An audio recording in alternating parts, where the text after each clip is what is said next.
知道吧？八辈子没呀，这臭收一些人不人、鬼不鬼的东西。你说话了，他好像本火满足你们，你死定了！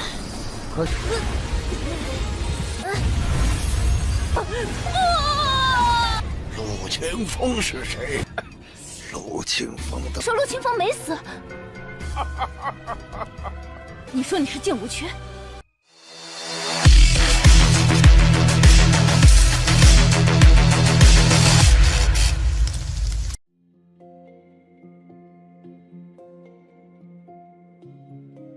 Halo semuanya, selamat datang di Ruang Sinema. Bagaimana kabar kalian semua? Semoga selalu sehat dan baik-baik saja. Pada hari ini kita akan kembali melanjutkan series Donghua Supreme God Emperor episode terbarunya. Yang mana ini adalah episode yang ke-628-nya. Bagi yang baru bergabung dengan series ini, kita sudah sediakan playlistnya. Jadi kalian bisa dengan mudah mencari di mana episode awal dari series ini. Sebelum kita mulai episode terbarunya, kita akan melihat dulu apa saja yang terjadi pada episode sebelumnya. Tepatnya pada episode 627. Sebelumnya, Jiang Wusuang telah resmi memulai ujian di makam suci. Bingyun terlihat memberikan tatapan yang dalam kepadanya, seakan-akan mereka sudah pernah bertemu. Jiang Wusuang penasaran akan seberapa banyak murid yang bisa bertahan. Di makam suci sendiri, Bingyun meminta bawahannya untuk memulai rencana mereka. Sedangkan Muyun memberikan nasihat kepada Xuanxin. Hingga ada seorang murid yang berani melakukan penyerangan kepada Muyun. Tapi Muyun dapat mudah mengatasinya. Sampai-sampai murid itu melarikan diri, tapi Denny berjanji kalau kakaknya akan menghabisinya. Ia terlalu percaya diri karena Muyun tidak membiarkannya hidup begitu saja. Pada saat dia itu meninggoy, Lu Yutian yang merupakan kakaknya telah datang. Tapi kedatangannya kemari sama saja, ia tidaklah berdaya di depan Muyun. Nah, dari mulutnya itulah Muyun tahu kalau para murid Sekte 33 Pedang Langit juga ada di sini. Setelah semua itu selesai, Muyun berurusan dengan Kaisar Kelelawar Api Pospor. Sekarang kita akan melanjutkan episode terbarunya. Kaisar ini hendak melarikan diri dari hadapan King Muyun. Namun semua itu tidaklah semudah yang dia kira. Karena air aneh milik Muyun dapat mudah menangkapnya. Ia memberikan peringatan kepada Muyun karena jika Tuan Lin Hou sadar ia tidak ada, maka Muyun akan dibakar hingga tidak dikenali. Muyun sadar kalau api pospor alam baka sepertinya sudahlah memiliki kesadaran. Berhubung dia ini sudah tahu, Kaisar itu memintanya untuk dilepaskan. Namun Muyun tidak peduli dan segera menanamkan sebuah segel kepadanya. Di dalam alam bawah sadarnya, Kaisar ini sudahlah dikurung. Yuxian kesal karena Muyun malah membawa gadis bau itu kepadanya. Padahal dia itu memiliki beberapa wanita cantik yang terus memanjakan matanya. Namun di dalam lautan kesadarannya, Muyun malah mengumpulkan makhluk yang bukan manusia dan bukan hantu.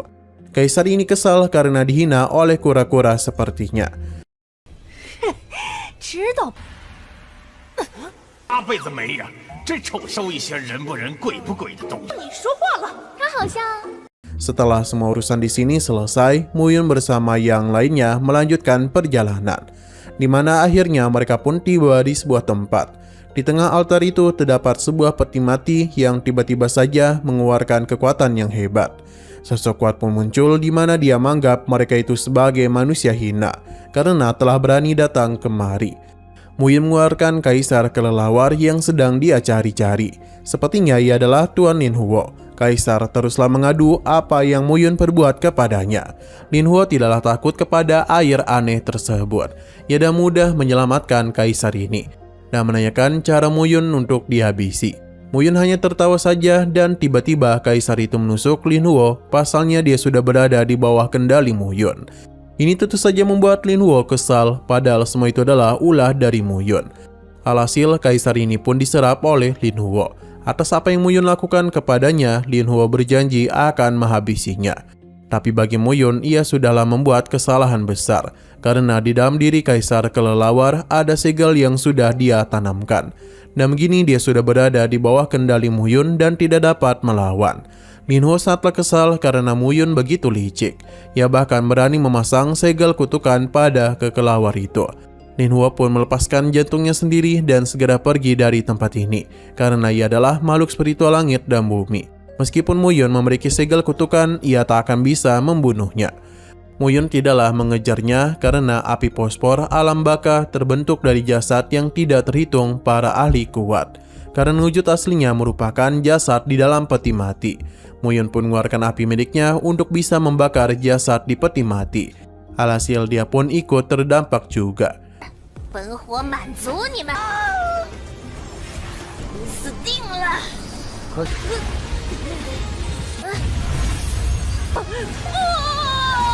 Setelah membakar itu, api fosfor pun berhasil masuk ke dalam diri Muyun.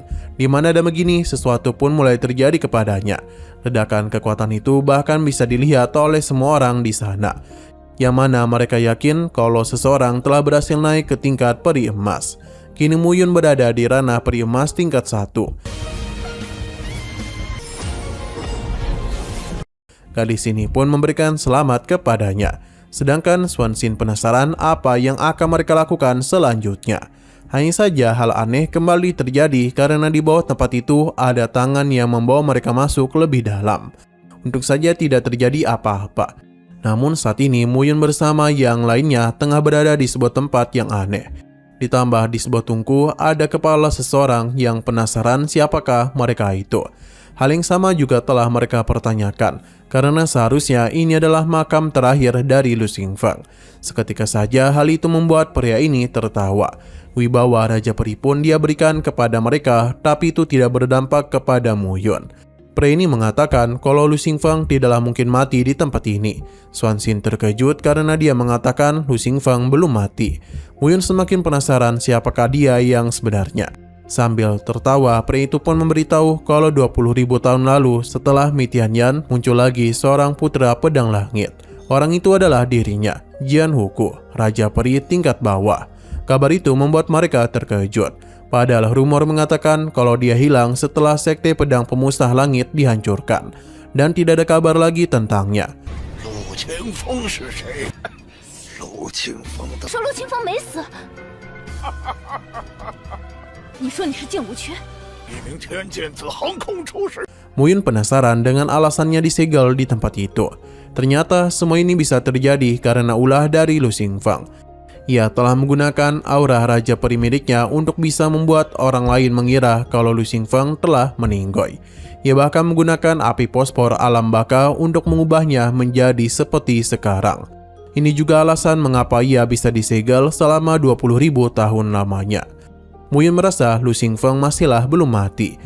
Ia pun pergi sambil berkata kalau seorang putra pedang langit sepertinya memang pantas menjadi manusia babi.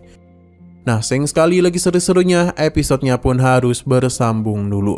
Namun sebelum kita akhiri, seperti biasa kita akan melihat preview bagian selanjutnya. Muyun bertemu dengan seseorang di mana dia sambil tertawa, mengatakan tentang hal buruk yang akan terjadi. Sampai pada akhirnya garis darah terlihat di langit-langit. Bagi murid itu, ini adalah rencana dari pria tersebut. Kedua saudara itu terus melakukan permainan untuk membunuh babi dengan domain pedang 4 arah. Sepertinya tidak lama lagi permainan akan segera selesai. Muyun tidaklah panik dan sudah tahu siapa yang dia bicarakan. Karena pria itu pasti adalah Yunlan. 天书血线跟剑玉玩猎杀游戏，那人是云狼吧？ Oke, sekian dulu pada video kali ini. Untuk video selanjutnya akan segera hadir. Jadi bagi kalian yang mengikuti seri ini, langsung saja klik subscribe dan aktifkan loncengnya. Terima kasih yang sudah menonton video sampai habis. Jika kalian suka pada video ini, klik like dan share ke teman-teman kalian tentang channel ini. Dan ditunggu aja kelanjutannya. Oke, sampai jumpa di video selanjutnya.